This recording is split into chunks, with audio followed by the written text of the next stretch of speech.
Bienvenue à vous. Tout de suite, c'est l'heure de l'invité de la rédaction. Depuis 2 ans, tous les yeux sont rivés sur la Covid-19, une pandémie qui ferait presque oublier parfois d'autres maladies plus graves qui causent des millions de décès chaque année.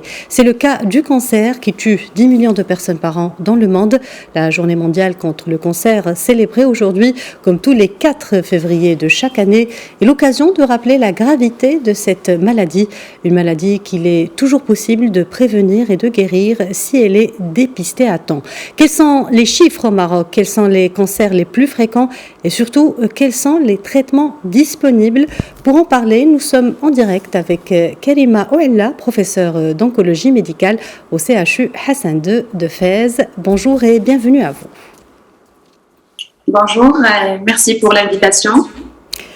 Alors, Madame Ouella, commençons par faire un état des lieux au Maroc avec quelques chiffres, plus de 50 000 nouveaux cas enregistrés chaque année dans le Royaume. Et est-ce un chiffre que vous confirmez et en avez-vous d'autres ? Oui, effectivement, comme vous l'avez dit déjà, le cancer mondialement, c'est désormais donc un problème de santé publique déjà à l'échelle mondiale, et c'est le cas au Maroc aussi. Donc, effectivement, il y a des statistiques qui se font de façon régulière et périodique, et qu'on essaie d'actualiser afin d'avoir des chiffres de plus en plus exacts. Et les derniers chiffres au Maroc, effectivement, mettent en évidence toujours la hausse de l'incidence. On est toujours en augmentation d'incidence, c'est-à-dire l'avènement de nouveaux cas, et qui s'élève selon les dernières statistiques de ce qu'on appelle le Globocan. C'est un institut donc international qui se focalise sur la recherche sur le cancer. Et quand il a actualisé en 2020, on a vu qu'au Maroc, donc on a un peu plus que 59 000 nouveaux cas, et le taux de décès également donc s'élève aux alentours de 35 000 décès par an au Maroc. Bien sûr, ça c'est globalement donc chez les deux sexes, les femmes et les hommes, et puis il y a des spécificités en fonction du sexe, avec le sexe masculin chez qui on trouve certains cancers plus que chez la femme et vice versa. Également donc chez la femme, c'est le cancer du sein qui vient en tête toujours, donc avec un peu plus que 11 700 nouveaux cas par an, et ça représente à peu près 20% des cancers chez la femme. Donc, chez la femme toujours, donc c'est le cancer du col utérin qui vient en deuxième position, avec environ 12% des cancers chez la femme. Et donc, dans le troisième rang, on trouve le cancer colorectal, et en quatrième rang, le cancer de la thyroïde, puis le cancer d'ovaire. Donc, pour l'homme, c'est un spectre un peu différent. C'est le cancer du poumon qui vient en premier, et puis donc il est suivi du cancer de la prostate, du cancer colorectal au troisième rang, et puis le cancer de la vessie.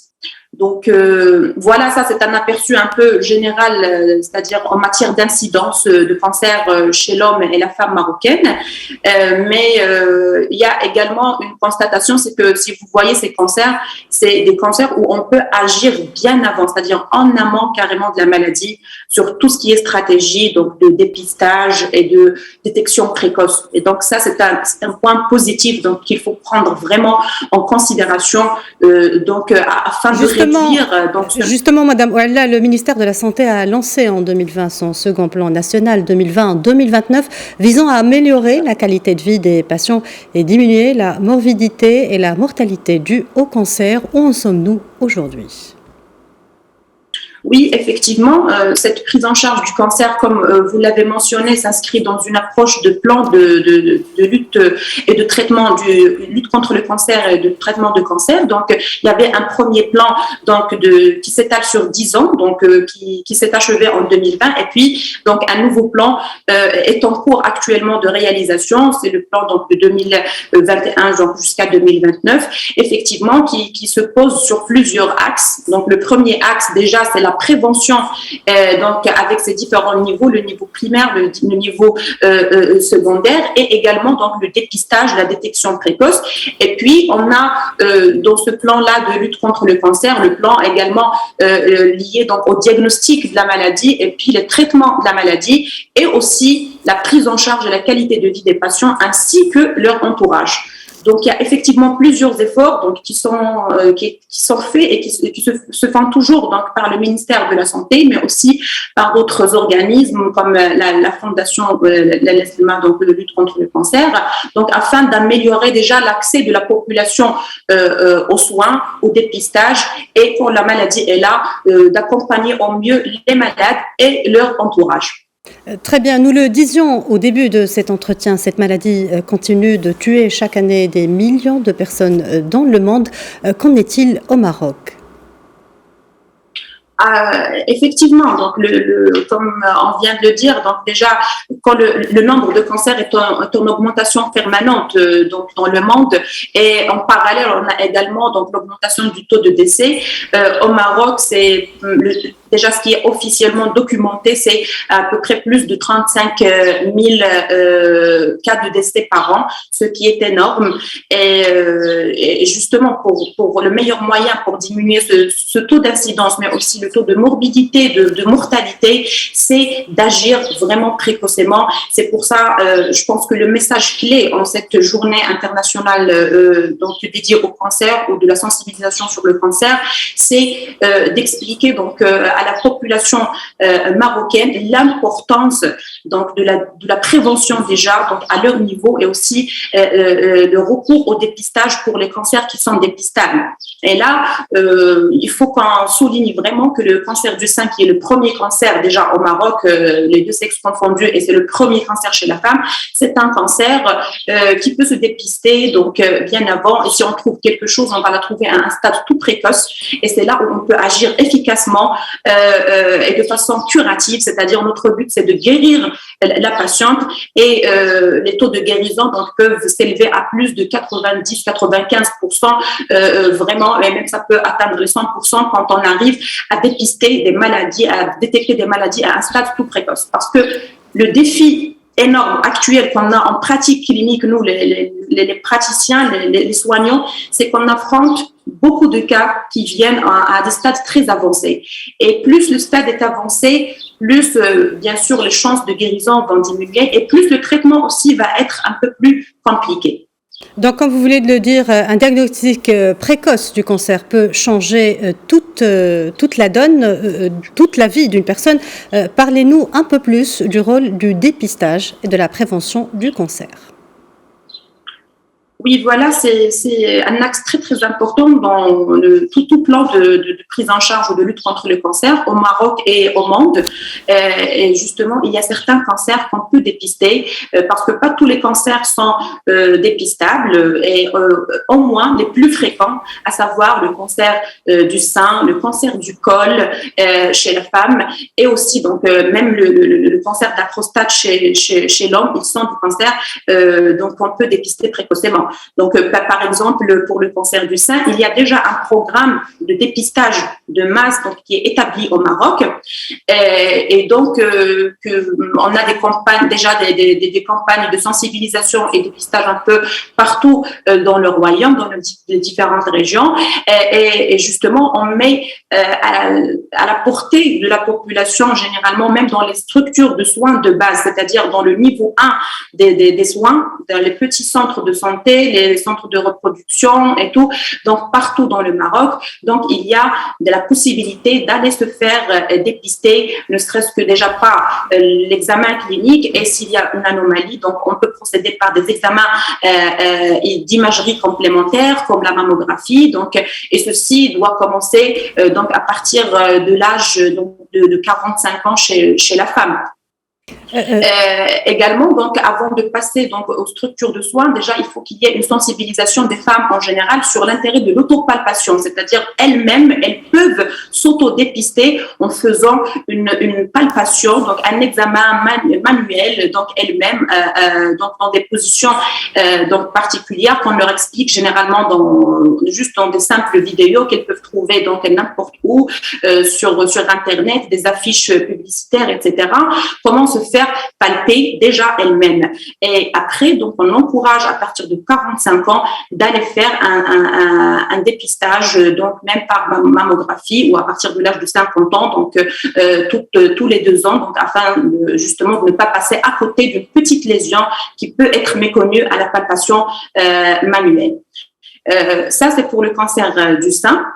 Pour le cancer du col utérin, donc, il y a 2 axes de prévention. Il y a déjà l'axe qui est axé sur la vaccination, puisque c'est un cancer qui est lié à une infection virale, donc liée au virus qu'on appelle le papillomavirus, donc le HPV. Et donc, il y a actuellement la possibilité de se faire vacciner. Donc, déjà, ça commence chez les jeunes filles à partir de l'âge de 11 ans, de faire ce vaccin anti-HPV et qui va donc donner une protection contre les lésions infectieuses qui sont parfois précancéreuses, qui prédisposent donc au cancer du col utérin. Et à part cet axe de vaccination, il y a aussi l'axe de dépistage qu'il faut faire donc à partir de l'âge de 25 ans par un simple examen qu'on appelle le frottis cervico-vaginal, donc qui permet de faire, c'est un examen simple non invasif qui permet de faire un petit prélèvement du col pour voir est-ce qu'il y a des cellules qui paraissent suspectes ou anormales qui peuvent être donc témoins d'une lésion précancéreuse. Et donc rien qu'avec ça, donc mondialement on a constaté que le dépistage a diminué considérablement donc le taux de mortalité par cancer, donc que ce soit du sein ou d'autres cancers. Donc c'est un axe sur lequel je veux vraiment insister en cette journée. Et puis de même, puisqu'on a parlé de la femme, on ne va pas oublier l'homme. Il y a également donc le cancer du poumon, c'est le premier au Maroc, et le meilleur moyen donc de prévention de ce cancer, c'est justement la lutte contre le tabac. Et ça aussi, ça fait objet donc de plusieurs campagnes. Je pense que partout on voit donc ces messages forts sur l'intérêt de l'arrêt du sevrage du tabac. Mais ça, c'est vrai que ça reste toujours inquiétant. Donc, on a toujours des taux inquiétants de nombre de fumeurs et ainsi de nombre de cancers du poumon donc, qui arrivent.